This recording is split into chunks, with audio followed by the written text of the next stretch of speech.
Sylhet test এখন পুরোপুরি বাংলাদেশের সিনেমা হয়ে গেছে ভাই। পাকিস্তানের সামনে টার্গেট মাত্র 437 রান। মানে এই রান তারা করতে গেলে ইতিহাসের বইটা একটু ভয় পাবে। আজকের দিনটা শুরু হয়েছিল শান্তভাবে, কিন্তু শেষ হয়েছে মুশফিকুর রহিমের ক্লাসরুম দিয়ে। ভাই 137 রান করে এমন ব্যাটিং করছিলেন, পাকিস্তানের বোলাররা এখনও বল খুঁজতেছে। আর লিটন দাস প্রথম ইনিংসে সেঞ্চুরি খেললেন, দ্বিতীয় ইনিংসে করেন 69 রান। লোকটা মনে হয় পাকিস্তানের বিপক্ষে খেললে ভালোই স্পিড বেড়ে যায়। এরপর তাইজুল এসে বলেন, ভাই আমিও ব্যাট করতে পারি। সব মিলিয়ে বাংলাদেশ তুলে ফেলল 390 রান। আর এখন পাকিস্তানের জয়ের জন্য দরকার 437 রান।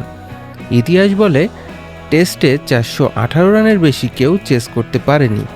মানে পাকিস্তান যদি জিতে যায় তাহলে সেটা হবে নেটফ্লিক্সের থেকেও বড় থ্রিলার।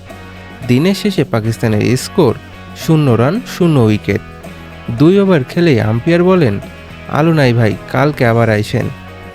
এখন প্রশ্ন একটাই, বাংলাদেশ কি কাল পাকিস্তানকে গুটিয়ে সিরিজ জিতে নেবে? আপনার মূল্যবান মতামত কমেন্টে জানান।